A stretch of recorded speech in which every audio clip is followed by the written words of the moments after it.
Hi everyone, welcome to our channel for another discovery topic. If you're a regular on aTech channel, you're probably following our top 5 high-tech products available online. But today, we're going to take a look at the topic that might just help the planet. Before revealing our topic of the day, we invite you to subscribe to our channel. You'll discover different and original topics every day. Turn on that bell notification so you don't miss them. You can even suggest topics that you would like us to cover. Leave us a little comment. Let's move on to our video of the world's largest floating solar farm. Let's get started. Solar power is currently the cheapest source of electricity in history. So, it would make sense that all countries could rely on its green and ecological electricity production. But this is not the case. What is holding back the expansion of this clean energy powerhouse is the lack of space. Unlike fossil fuel power plants, solar system farms require much more space. They need to produce enough electricity to meet the constant demand. As is well known, electricity and water do not usually mix. But an impressive number of floating solar farms are being deployed around the world. It may seem unusual to see floating solar panels on a lake or reservoir, but recent studies show that these floating panels generate more electricity than rooftop or ground-based solar installations. How exactly do these panels work, and why should you choose a floating location? Solar farms are usually made of ground-mounted panels. As mentioned, the downside is a large amount of space they take up. These spaces are normally used for farming or building. But transferring this use of agriculture production land to put solar farms must be well thought out, for there are certainly immediate and long-term risks. Right now, the transmission may seem logical.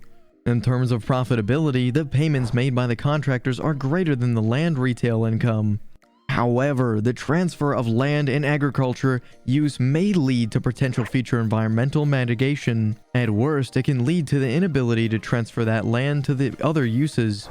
In seeking a solution to excessive resource consumption and pollution, this can very quickly become a problem. Whether by choice or by default, solar panels are equipment that will have to be removed.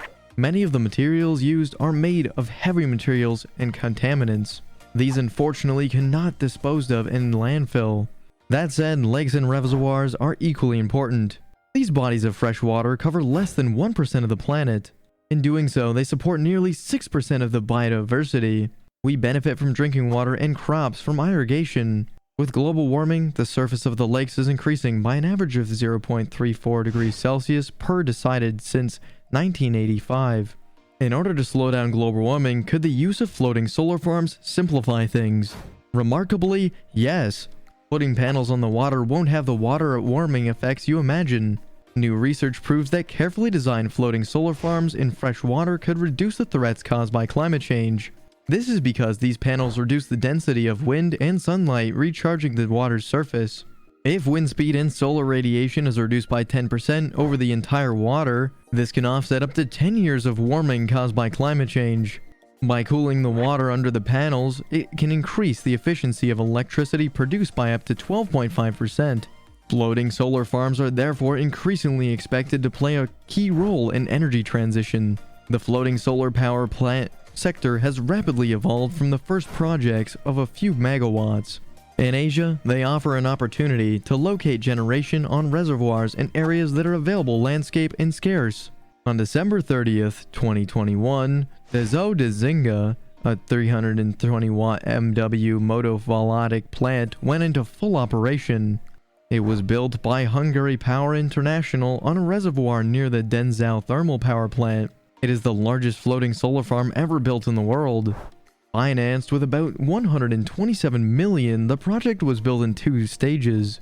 It started in November 2020 and continued in the midst of the pandemic. QN Power International proceeded in 2 phases with capacities of 200 MW and 120 W, respectively. The first phase, which ended in 2020, included the deployment of 8 MWh of storage capacity. The second phase was completed between mid-September and late December. This floating solar farm is expected to produce approximately 550 million kilowatts of electricity per year. As mentioned earlier, the Denzhou floating solar farm is located near 2.65 GW HPI coal-firing power plant. It is also connected to a 100 MW wind farm and 8 MWh of battery storage. Together, the three form a Hainan, Denzhou, Denzinga integrated wind and solar energy storage project. They all share an electrical infrastructure that feeds power into the grid.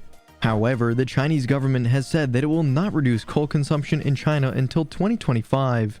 But the Chinese president confirmed some welcome news. China would stop building coal-fired power projects abroad. The country is already responsible for half of the world's coal-fired power generation.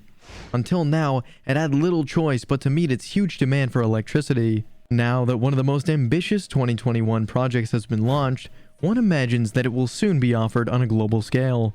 But that does not mean that other countries aren't experimenting with their own on-water solar farm projects. The hype surrounding floating solar farms is of course international. By 2023, a 600 MW plant is expected to be commissioned by Mahida Pradesh, India. With a growling global demand on electricity, producers will soon find themselves in a bind.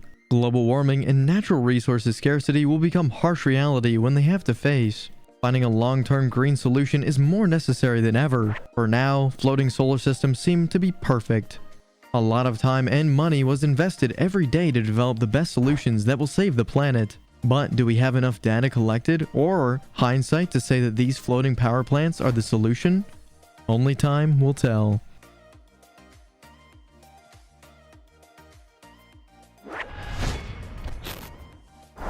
We've reached the end of our discovery topic on the world's largest floating solar farm.